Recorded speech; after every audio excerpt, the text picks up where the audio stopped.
Hello everyone, this is Gary with your cards of the day on this Saturday morning, and it's worth observing that today equates to the star card because we have a day which, numerologically speaking, is a 17-8, which is both the star and also the strength card in the major arcana of the tarot.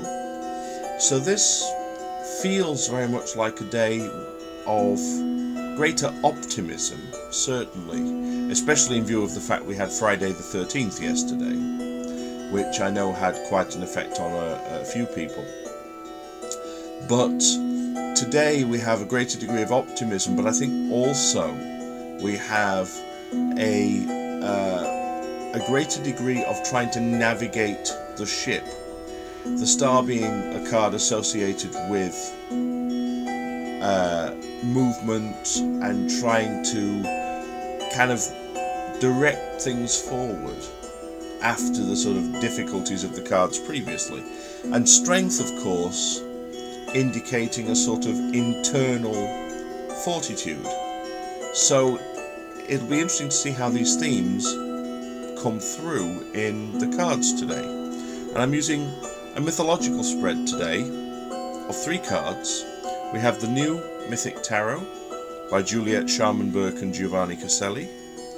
We have 2 decks by Clive Barrett. We have the Norse Tarot, and we also have the Ancient Egyptian Tarot.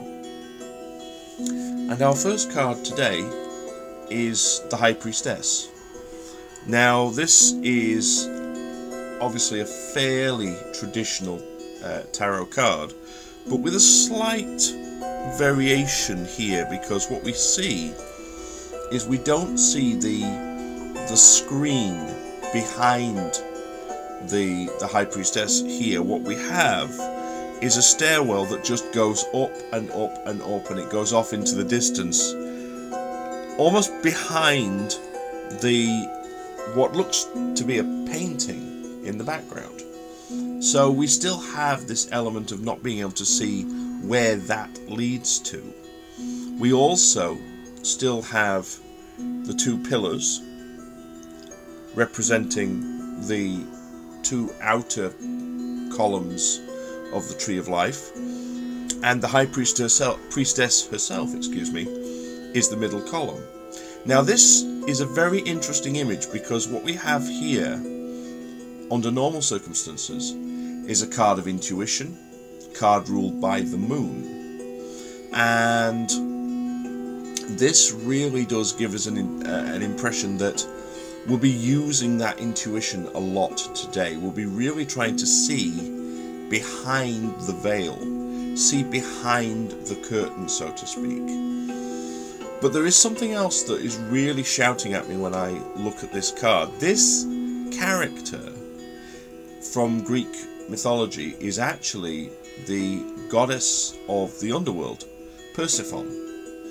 And she holds in her right hand a pomegranate. Now the story goes that Persephone, who is the daughter of Demeter, the goddess of harvest and fertility, was picking flowers in a meadow, and Hades, the lord of the underworld, became enamored with her. So he opened up the earth and dragged her down to his realm, and she essentially was kidnapped. Now, from there, Demeter, her mother, started to look everywhere for her daughter. She couldn't find her, and as she looked and looked and looked, she forgot about the needs of the world, and so the world sank into a really deep winter. Now eventually it's discovered that Persephone is in Hades' realm, and the gods demand that he return her. However, Hades had a plan in mind, and he tricked Persephone by offering her a snack of pomegranate seeds. And so she ate 3 of them, completely innocently. But that sealed her fate, that subsequently she would have to spend 3 months of the year in Hades' domain, 1 for each of the seeds that she ate. And during that time, Demeter refuses to give life to the earth, so it recedes into winter. And the message that I'm getting from this is very much, be careful about your choices today. Just as Persephone made, in a sense, a very bad choice in eating the pomegranate seeds, do be careful about your choices today and what you choose to do. Really go deep inside, use your intuition, use your gut feeling about what you are potentially going to do today. So that's our first card. Now our second card comes from the Norse Tarot. And isn't that interesting? We have a card that actually reflects part of the numerology of the day. We have the Strength card, which is number 8. Interestingly, in some decks the 8 and the 11 are reversed, and I notice that in this particular deck this is a reversal. This is an 11, but 11 itself actually deduces down to 2, which is the number of the High Priestess. So it's really interesting that we have this theme of, thus far, of 2s, but also we have the Strength card coming out as a double. And what we have here is the Binding of Fenrir, whereby the god Tyr, who is shown here in the red tunic, is responsible for coaxing Loki's wolf son Fenrir to allow himself to be bound as a kind of test of his strength. But the gods trick him, and they eventually use a binding that is magically imbued, and the more strength that Fenrir pushes against it, the tighter it holds him. When Fenrir realizes that he can't escape, he as a bargaining tool, he had insisted that Tyr place his arm in Fenrir's mouth. When Fenrir realizes that he can't escape, he snaps his jaws shut and takes off Tyr's hand. So this really is very much about an inner strength, an inner fortitude here. But it is also about making difficult decisions and actually doing something that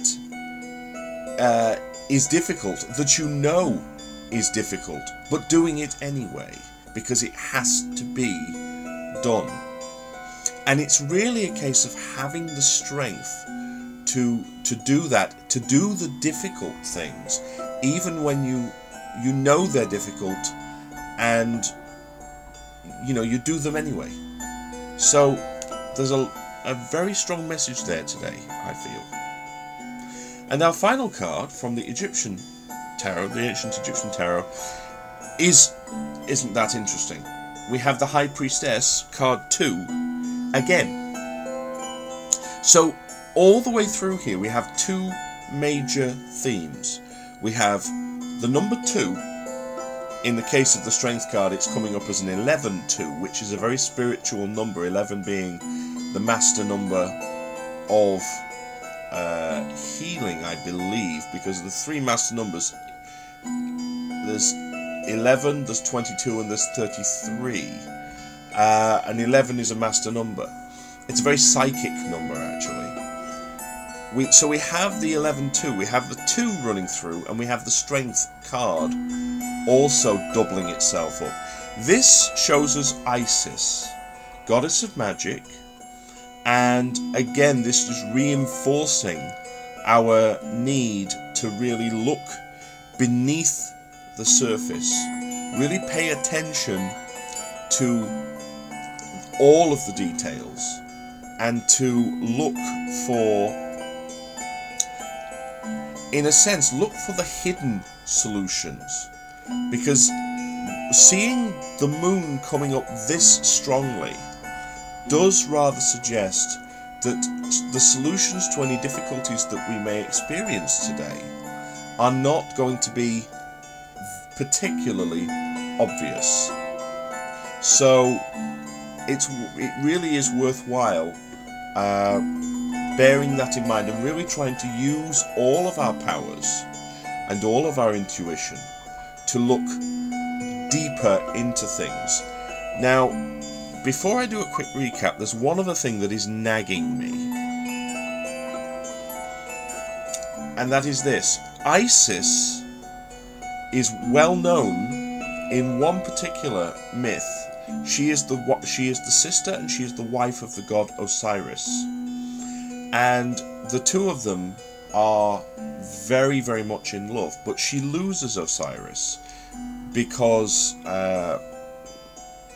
of essentially the treachery and the actions of the god Set.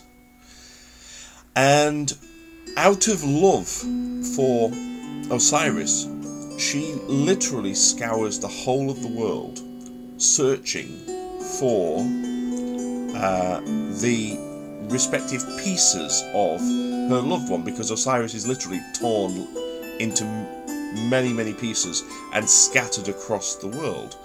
And Isis, and also ironically Set's own wife, Nephthys, spend a great deal of time searching for all of the pieces of Osiris so that Isis can use her magic to put him back together again and bring him back to life. And there's only one piece, the phallic piece, that she's unable to find. So she fashions that herself, I believe from clay, and she resurrects her husband.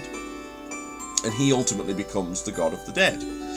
Now, this is out of love. So there's a very, very strong feminine aspect here. She's also holding the Ankh symbol, which is extremely similar to the symbol for woman, the Venus symbol. So there's a very strong indication of love here. And what is nagging me is that I'm aware that tonight we have a very, very strange astronomical event, because we actually have the moon eclipsing the planet Jupiter, which is traditionally a time of great fertility, Jupiter being associated with Zeus, and it's a time of great love as well. And Venus in the sky will be very, very close to this. So I'm just being made aware of this lunar connection to love as well. And it's an interesting event to watch out for if you get the chance. In the UK, this comes out at around about, I believe, just before 4 AM. So it's worth watching for.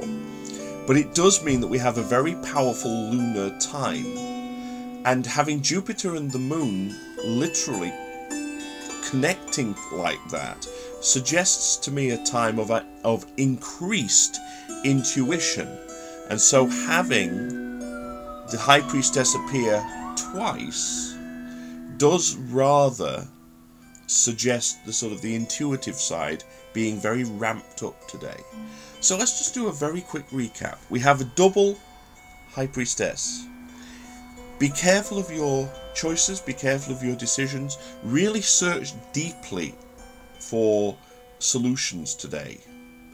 And also be very, very strong. And even if things seem difficult, do them anyway, because they are the correct thing to do. So choose not the easy path, but the path that must be taken once you have looked at all aspects of your choices.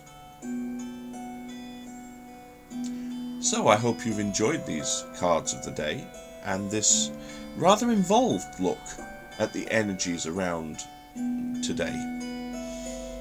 Obviously, with the occultation of Jupiter by the moon, this reading can also lead into the whole weekend, so do bear these themes in mind throughout the whole of the weekend. Please feel free to leave me some comments and let me know how these themes interact with your day today and also for the whole of this weekend. And also, if you would like, please feel free to visit my website www.theseerscave.webs.com for more information about myself, my tools and the readings that I offer. I want to wish everyone a really blessed, peaceful and happy weekend, and love, light, blessings and frith to you all.